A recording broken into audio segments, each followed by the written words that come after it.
the curse that echoed through eternity. Gandhari's fury and Krishna's destiny.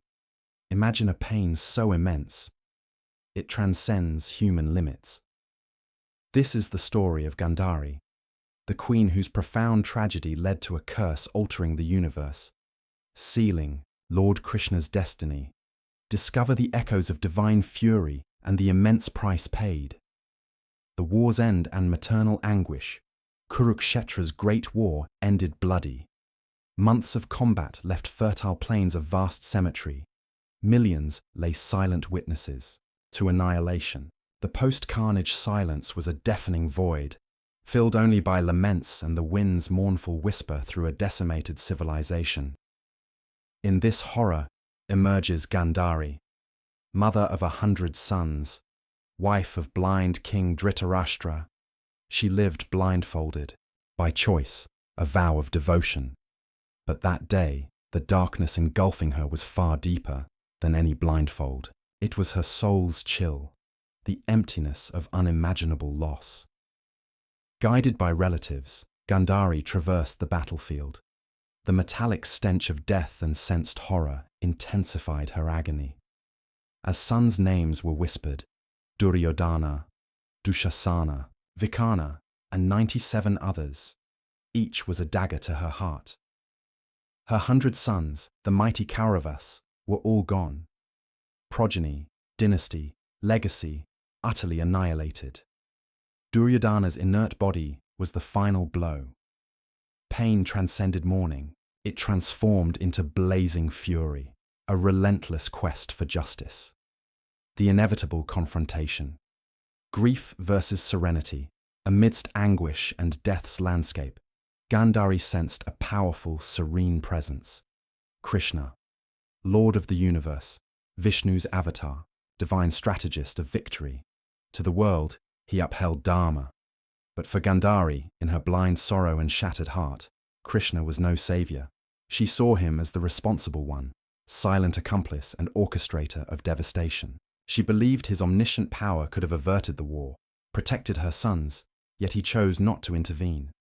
Her blindfolded eyes felt his divinity, his calm, and paradoxically, the vast discrepancy with the human tragedy he witnessed without decisive action. With a voice choked by grief, yet charged with unquestionable authority, the moral weight of a mother who lost everything and lived in purity, Gandhari confronted him. Not pleading, but demanding answers, questioning divine justice. "You, O Krishna," she cried, words echoing. In the deadly silence, "You, who hold all power and could have prevented this war, why did you remain utterly silent? Why did you permit my 100 sons, and so many others, to perish so brutally?" Krishna listened in absolute silence. No anger, no denial, no justifications, only profound serenity, an acceptance that transcended human understanding. He knew no defense was possible before a mother's unbearable pain, the irrevocable curse, karmic justice. Manifests, then at the peak of her fury and despair, Gandhari invoked her ascetic merits from a lifetime of devotion. Every sacrifice and righteousness converged into a single, powerful act of will. With monumental grief and tears, she unleashed her irreversible curse upon Lord Krishna. Her words, laden with mystic power, echoed, "Just as my sons, the Kauravas, were destroyed by your inaction and involvement, O Krishna," she prophesied, "your own mighty lineage, the Yadavas, shall meet a similar fate. Let discord, arrogance, and self-destruction consume them." The curse continued. "In precisely 36 years, all your kin shall annihilate each other in battle, and you, the Lord, shall find your end alone." A divine silence settled. Krishna did not dispute nor plead. He simply accepted. He knew. Gandhari's curse was no arbitrary revenge. It was the reflection of the inevitable. The law of karma was already in motion. The Yadavas, Krishna's own lineage, were already corrupted. Arrogance, lust, disrespect. These vices eroded them. Gandhari's curse, therefore, wasn't arbitrary punishment, but a divine catalyst that solidified an imminent fate. It was the final push for ripe karma to manifest. The inevitable fulfillment. Dwaraka's twilight and Krishna's end. Exactly as Gandhari had foreseen, 36 years after Kurukshetra, the curse began its inexorable manifestation. Glorious Dwaraka, built by Krishna, began to be consumed by internal dissent, rampant lust, and moral decay among the Yadavas. Order dissolved, replaced by vices. The turning point arrived during a festival, where celebration transformed into utter disgrace. Under alcohol and ego's influence, a trivial quarrel among young Yadavas escalated into a mass fratricidal battle. Legend narrates that simple grass stalks, touched by an ancient curse, miraculously transformed into sharp iron weapons, driven by blind fury.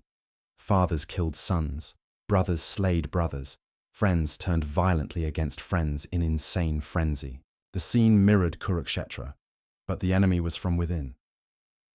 Krishna watched his lineage's demise, powerless to halt the destiny he accepted.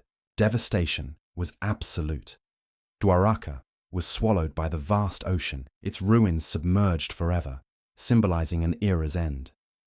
After the Yadavas' annihilation, Lord Krishna peacefully retired to the forest to meditate, aware his time on earth was ending.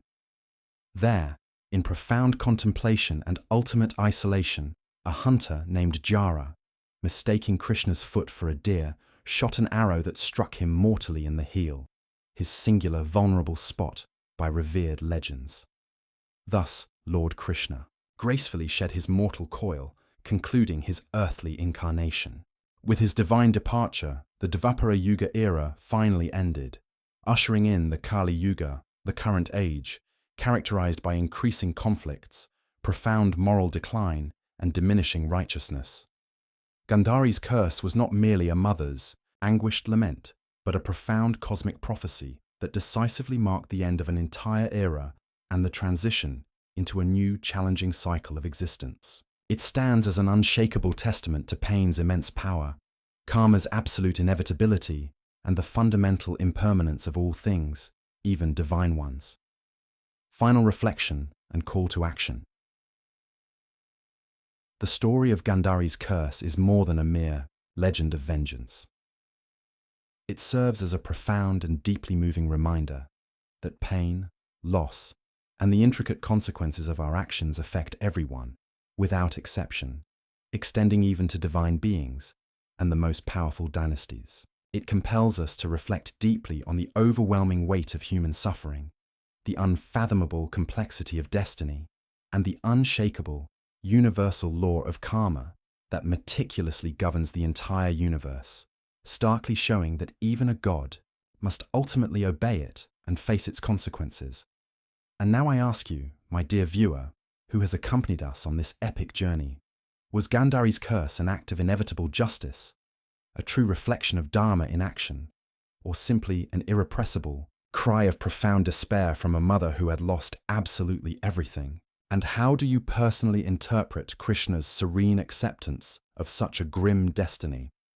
Was it an act of supreme divine humility, a profound reaffirmation of a cosmic law greater than all, or perhaps a complex combination of both these powerful factors?